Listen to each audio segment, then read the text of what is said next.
विवाहदान आदि से निवृत्त होकर महाराज दशरथ मिथिलेश के राजभवन में जाने की तैयारी करने लगे। तभी भरत के मामा अर्थात राजा कैकेय के पुत्र युधाजित वहां आ पहुंचे। अभिवादन तथा कुशल समाचार जानने की औपचारिकता के पश्चात उन्होंने कैकेय नरेश का संदेश देते हुए कहा, महाराज, हमारे पिताजी को भरत को देखने की उत्कट इच्छा हो रही है। अतः कृपा करके आप कुछ दिन के लिए भरत को मेरे साथ उनके ननिहाल भेज दें। इस संदेश को लेकर मैं अयोध्या गया था, किंतु वहां पर ज्ञात हुआ कि आप जनकपुरी गए हुए हैं, इसलिए मैं भी यहाँ आ गया। महाराज दशरथ ने युधाजित का समुचित सत्कार किया और उन्हें सारा वृत्तांत सुनाया। फिर उन्हें लेकर ऋषियों, मंत्रियों एवं बंधुबांधवों सहित यज्ञशाला के द्वार पर पहुंचे। थोड़ी देर बाद नाना प्रकार के आभूषणों को धारण किए हुए रामचंद्र अपने भाइयों भरत, लक्ष्मण और शत्रुघ्न के साथ उनके पास आकर खड़े हो गए। गुरु वशिष्ठ ने जनक के पास जाकर कहा, हे विदेहराज, महाराज दशरथ अपने पुत्रों के साथ अंदर आने की अनुमति चाहते हैं। इस पर महाराज जनक बोले, हे महर्षि, इस प्रकार अनुमति मांग कर वे मुझे क्यों लज्जित कर रहे हैं? वे अयोध्या के ही नहीं मिथिलापुरी के भी स्वामी हैं, और मैं तो उनका अकिंचन दास हूँ। क्या कभी स्वामी अपने सेवक से आज्ञा मांगता है? उनसे कहिए चारों कन्याएं विवाह वेदी पर प्रतीक्षारत हैं। वे निःसंकोच अंदर पधारने का कष्ट करें। शुभ लग्न का समय भी हो रहा है। मैं स्वयं चलकर उन्हें सादर ले आता हूँ। इतना कहकर वे महाराज दशरथ के पास पहुंचे और उन सबको यज्ञ स्थल में ले आए। सबको यथोचित आसन देकर जनक ने उनकी पूजा की। फिर वशिष्ठ जी से बोले, हे ब्रह्मर्षि, आप इन ऋषिमुनियों के साथ विवाह कार्य संपन्न कराइए। आपसे अधिक योग्य पुरोहित और कौन हो सकता है?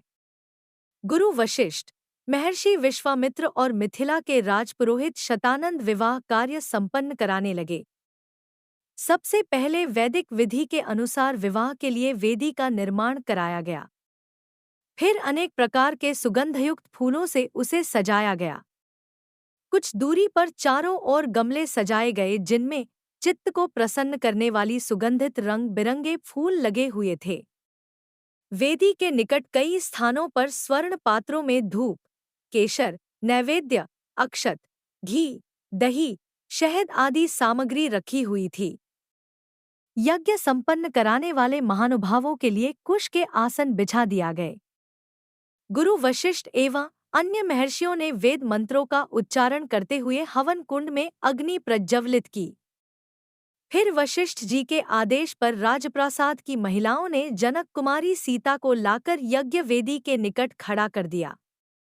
उस समय सीता जी का मुखमंडल प्रातःकालीन बाल रवि की भांति अनुपम सौंदर्य से देदीप्यमान हो रहा था। नख से शिख तक वे बहुमूल्य रत्नजटित आभूषणों से सजी हुई थी।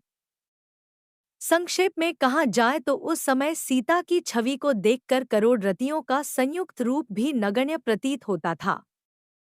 सीता इन सब बातों से अनजान दृष्टि झुकाए एकटक पृथ्वी को निहार रही थी।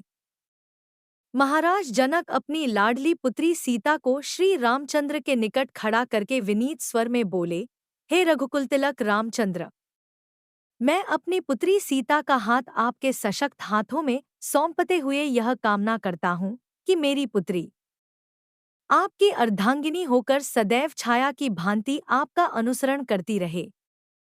अतः हे कौशल्या कुमार, इसे आप अपनी पत्नी के रूप में स्वीकार कीजिए। आज से यह आपके सुख दुख की संगिनी हुई। यह कहकर राजा जनक ने अंजलि में संकल्प के लिए लिया हुआ जल वेद मंत्रों से पवित्र करके हृदय की संपूर्ण भावनाओं के साथ छोड़ दिया। महिलाएं मंगलगान करने लगी। मृदंग, दुंदुभी तथा नाना प्रकार के वाद्य यंत्रों का सुमधुर स्वर चारों ओर गूंजकर इस हर्ष पूर्ण घटना की सूचना देने लगा। राम और सीता के विवाह के संपन्न हो जाने के पश्चात लक्ष्मण, भरत और शत्रुघ्न का विवाह उर्मिला, मांडवी और श्रुतकीर्ति के साथ वैदिक विधि विधान से संपन्न कराया गया। राजा जनक अपने नेत्रों में स्नेहपूर्ण अश्रु भरकर बोले, हे अयोध्या के राजकुमारों, आप चारों भाई सूर्यकुल के गौरव, पराक्रमी, धर्मपरायण, तेजस्वी, सौम्य, विद्वान एवं सदाचार के गुणों से मंडित हैं। जनकपुरी के इस राजकुल की हार्दिक कामना है कि उसकी ये चारों कन्याएं गुण, कर्म, स्वभाव से आपके अनुकूल बनकर सब प्रकार से आपकी सुयोग्य अर्धांगिनियां सिद्ध हों। इसके पश्चात वशिष्ठ जी की आज्ञा से चारों राजकुमारों ने अपने अपनी नवविवाहित पत्नियों के साथ अग्नि की प्रदक्षिणा की। विवाह संपन्न होने के पश्चात महाराज दशरथ समस्त मंत्रियों, ऋषि जनकपुरी में रात्रि विश्राम करके प्रातःकाल मुनि विश्वामित्र विदा लेकर उत्तराखंड की ओर चले गए।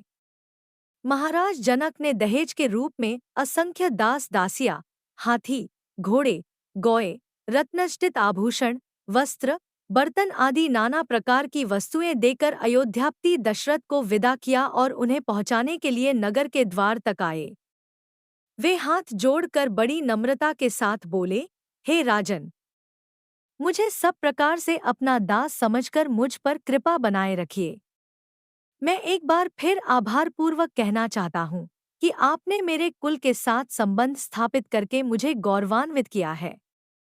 मेरी कन्याएं आपकी आज्ञाकारिणी एवं दोनों कुलों का गौरव बढ़ाने वाली हों, यही मेरी मनोकामना है। फिर उन्होंने तथा कुशध्वज ने अश्रुपूर्ण नेत्रों से चारों कन्याओं को आशीर्वाद देते हुए विदा किया।